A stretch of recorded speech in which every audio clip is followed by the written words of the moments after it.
Hello and welcome to the Prepare podcast. My name is Daniel Baldwin, and on this episode I'm talking about what might happen if mass deportations of undocumented farm workers ramp up in the United States, and also the impact of tariffs on produce growers.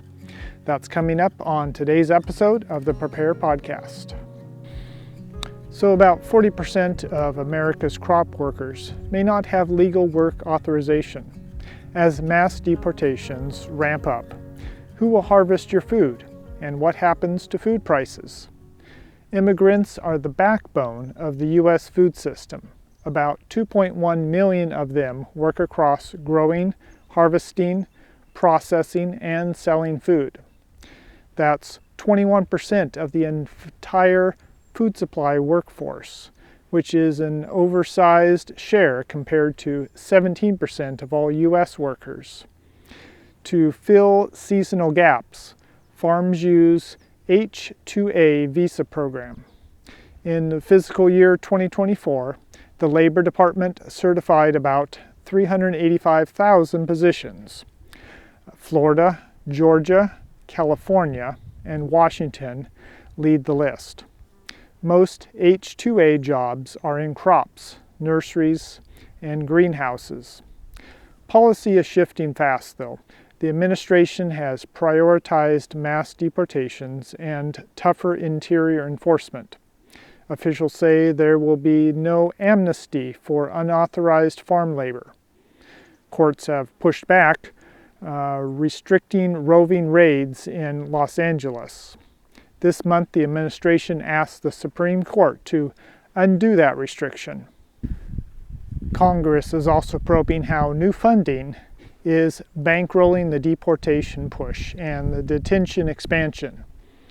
USDA reports that around 42% of hired crop farm workers lacked work authorization from 2020 to 2022.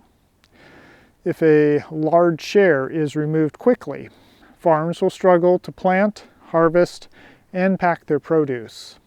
This is especially true for labor-intensive fruits and vegetables.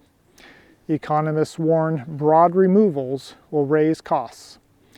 In 2024, a Peterson Institute study found that mass deportations would shrink the labor force. Food prices could rise about 10% under these scenarios. The states that rely most on seasonal undocumented workers would feel the shock first.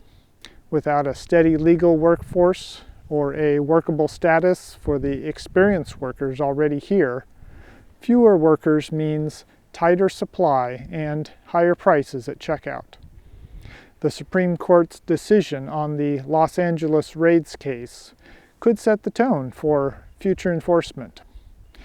We will keep an eye on how this issue affects farmers and food prices you see in the grocery store.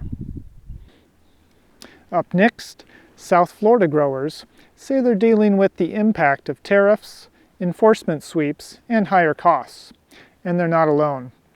When looking at the food price increases, wheat is a useful barometer. USDA projects that in 2025, farm prices will be nearly $6.50 a bushel of wheat. With imports up and stocks a bit larger than last year, this mix can pressure farm incomes even if store prices stay the same, because fuel, packaging, and labor costs in the middle of the chain have increased. Poultry faced a different shock. Highly pathogenic avian influenza returned in early 2025, prompting culls in Delaware and Maryland. By August, there had been no new commercial detections for over a month, but producers are still rebuilding, and the USDA rolled out a $1 billion response plan. On the processing side, Lamb Weston, one of the biggest frozen French fry suppliers, has cut jobs and closed buildings over the last year after reporting losses and higher costs, and this summer announced more layoffs. And drought across much of Idaho adds stress to the potato belt. So there are multiple things that are causing problems for the food supply, but we do know that immigration crackdowns and visa delays severely risk thinning the agricultural workforce.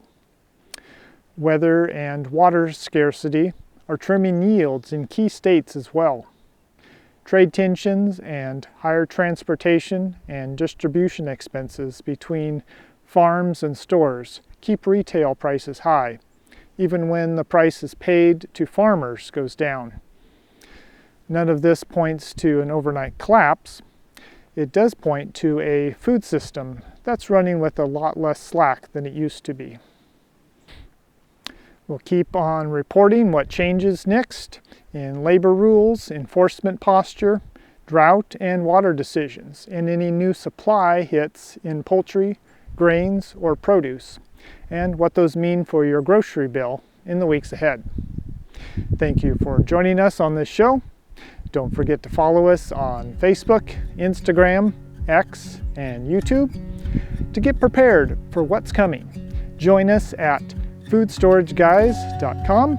Until next time, bye-bye.